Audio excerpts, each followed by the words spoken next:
Good morning. I'm going to keep going through questions that the state performed poorly in. And this question is from 2015 paper, is question 20. So let's just go through it together. Diff A-B result is a subroutine that accepts two numbers as input. It returns yes in result if the difference between the numbers is less than 10. Otherwise, it returns no. Which of the following code fragments would be most useful for testing the subroutine with a range of values? So think of this as a bit of revision as well as we go through questions. So this is an example of a subroutine that it says, accepts two numbers as input, meaning A and B are our parameters, right?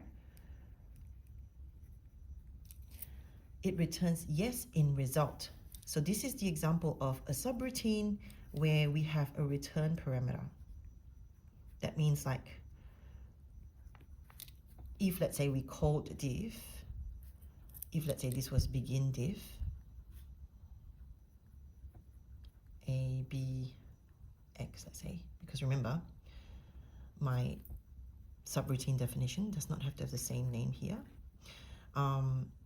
So if you go through the code here, you won't see return result, return something, okay?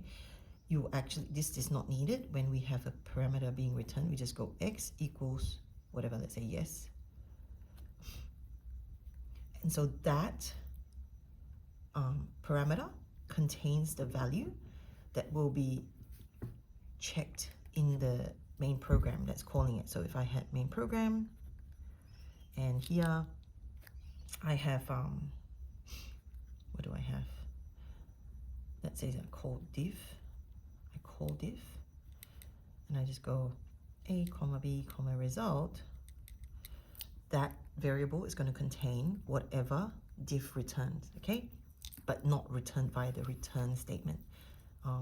So here I can then say if result equals yes, whatever, okay? So that's how this is working. So it's taking two numbers, and if the difference between the numbers is less than 10, it's going to return yes, meaning if let's say, I don't know, A minus B less than 10, then yes, else no, something like that. Which of the following code fragments would be most useful for testing? So I had to reread this a couple of times. We're looking at, we want to test diff, okay? We want to write code that tests diff, so almost like a driver, I guess. Most useful for testing the subroutine with a range of values. Okay, so let's have a look. First one, we have a repeat until, which is a post or pre-test. Correct, post-test loop. So we go straight in, ask the user to type in, give us two numbers, A and B. We're going to call the function, okay, good. But let's look at the condition to exit, until result equals yes. So this basically doesn't really track if it's returning no. It's assuming that it will just keep doing it until result is yes. And the thing is, it will only allow you to check one instance where the difference is less than 10. Once you get one hit where the difference is less than 10, it will actually stop running the loop. So that's probably flawed.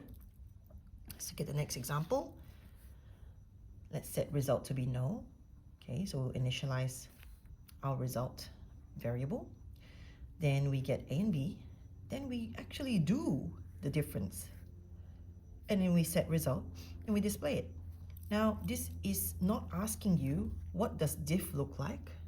It's asking which of the following code fragments would be most useful for testing, okay? So this is not actually testing. So this is out, not testing diff. When you want to test a function, you have to call it. You're not asked to make this function. So that's the problem if you're rushing and you're not reading and comprehending what the question is asking. You might take this as the correct answer. What's the stats for this? only 29% of the state got it. Okay, so it's not great. Okay, then let's look at the next option. For x equals 1 to 100, so this is doing this 100 times, get a and b, and find and call diff, and go next.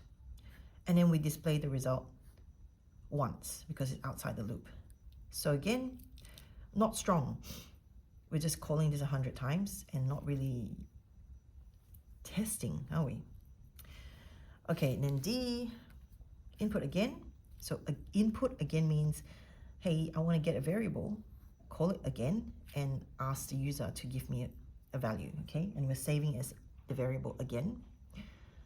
So while again is not equal no, input A, input B, then we call diff and we show the result. So this is a good way to test whether or not, let's say I put number 10 and 10, the difference is 0. So it should say yes, then I can test, I can check it, I can check the result that's returned, it's shown on my screen. Then I'm asked, hey, do you want to input another variable? Now this addresses the range part. So I strongly feel this is the most successful function. And when we look at the marking guidelines, question 20 is D. So yay, yay us.